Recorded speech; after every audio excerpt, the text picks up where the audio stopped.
how's it different right now compared to a year ago?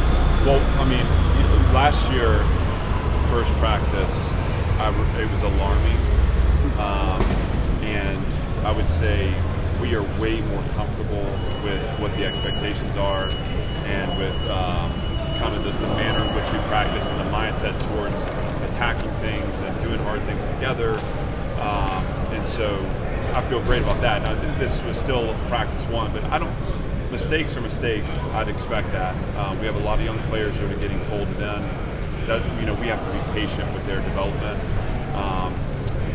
The manner in which we move from drill to drill will improve, but on the whole, I thought the effort, the attention to detail, the intentionality was there today, and so I would expect that. That's the work we did this summer. That's the work we did in the spring. We're further along. Ricky Wright is a guy who can play some different spots because of his size and athleticism. Where do you see him fitting in on this defense? I think the more the game evolves, the more length, athleticism, range become skills that are required for success. And so, he can do a lot of things. He can play field overhang. We believe that he can play as a safety as well. And his ability athletically to do both, certainly we believe it. I think it's a matter of seeing if he can do it in terms of the processing required to play multiple spots. And that just takes time and reps. That's not anything towards him. It's just doing something new and different, learning how. We've been training him that way this summer, and we're excited. Having his, again, length and athleticism on the field makes a difference. Where we choose to plug him in is all going to be based off what strengthens the defense most. He had an interesting path because he wasn't here in spring. I guess that puts you in a dilemma because he's talented and he can help you, but he also didn't go through everything that his teammates did. How did you handle that? Well, the first thing is that we love Ricky, and we want to support people through opportunities for growth, and that was what the spring was for him. The first thing is his teammates were involved in a plan to welcome him back. We worked with them to make sure that he was earning his way back to be a part of this operation. He hit all those marks. That included meetings with staff and accountability in other areas. And so it was a group effort, and he's a guy that we're happy to have as a part of our team. By the time we got into summer, he had earned his way back, and now we're not looking back. Everything for us now is moving forward and helping him grow, just like we do with each player, into the best person and player he can be. What's your plan for mixing in the freshmen over the course of camp and seeing what they can, give you once the real games start?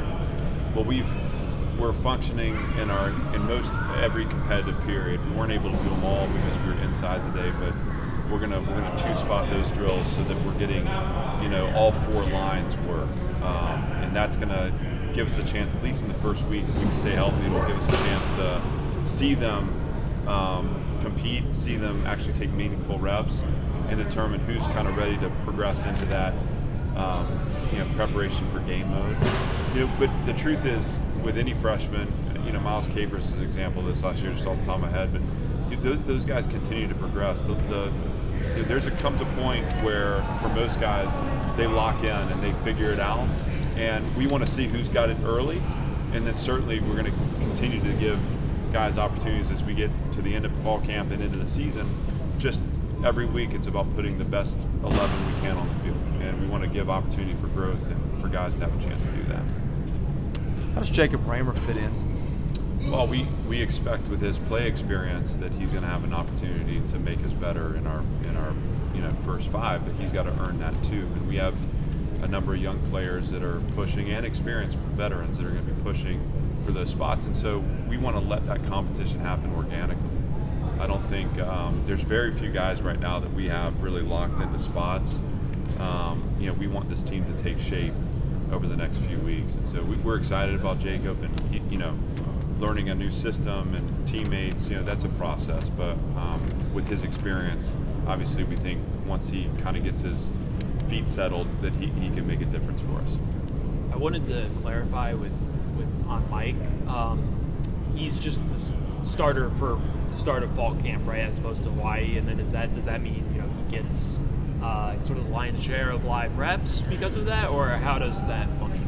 Well, we wanted to have a starter, named through the summer, so he's functioned in that role throughout the entire summer, and then as we start fall camp, and for Mike, it's just about understanding that every day he's got to earn it, and so we want to give a chance for guys to grow and performances to change, and that means that for Ken Seals and for AJ and the younger freshmen too, but those other two guys that were here in the winter and spring, we're not telling them, hey, you just be happy taking a back seat.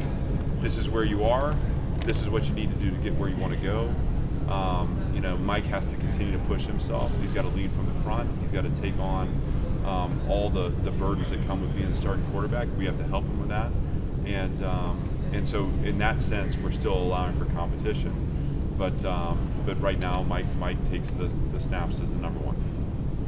You had a lot of defensive linemen hurt in spring, and guys that I think you thought would be maybe touch and go even in the fall camp into the opener. How are you feeling about health at that position? Well, better. I mean, I'll be feeling really good when we get Davian back and D. Lee back, and then Christian James is banged up right now too. But it's nice to have Nate Clifton. I mean, you look down there now and you see, and then we've added some transfers, and you see the makings of depth. And I think anymore with the way the game's played on offense, you need depth up front to have a chance to play good defense. And so it's not just depth though. We have length, we have twitch, we have athleticism. We've added freshmen, we've brought in some transfers, and then we feel like we've developed within that room with the returners. And I'm excited to see what those guys can get done. I think we got a ton of work that has to happen over the next month, but it's a fun group to track. Do you think Davian and Devin Lee will be ready to go for the Hawaii game? To be determined. I would I think we'll address that as we get closer. But those are both long recoveries, and so we're getting closer every day. It's just as you start to transition to field work and you start to move and cut and change direction, you have to see how the injuries respond, and so that's kind of the mode we're in right now. The last thing we want to do is rush them back, and we want to get as many games as we can get out of them this season. So they're both hard at work. We'll see where it all nets out. We'll address it more specifically as we get closer to the game. Does naming Mike Wright as the starter, add kind of a leadership component? Like, what do you think of Mike as a leader for the team, and does naming him the starter kind of elevate that, I guess? What you want to do is, we have, in my mind, like three really good leaders in that room. And AJ Swan's young, maybe it's a little early to say that about him, but I've been really impressed with his ability to rally people. He cares about football. Like he's done a lot with the other two freshmen to kind of get them onboarded and going. He has great connection with his teammates. AJ does. Obviously, Ken is led from that position, so he has experience too. And then we think, Mike has charisma, and he's got the depth of personality and depth of character to, and his teammates believe in him. And he stepped up in big moments for us a year ago and made big plays. The goal in naming Mike a starter was to turn the attention away from this idea that the position's up for grabs and it's last man standing wins it. We have to, in that room, get connected, and we have to lead the team from that room. And that means that it's not against each other, it's with each other for the team. And that mentality and mindset is what's going to build the best team. And in naming a starter, you give people a chance to gain some peace around what their role is, and to put that aside and to focus on just being their best, and all the while empowering them to lead the team from whatever that position, that role is. At the end of the day, the starting quarterback is a centerpiece of the offense, but football teams are built not in 12 or 13 Saturdays. It's all the other days that build the team.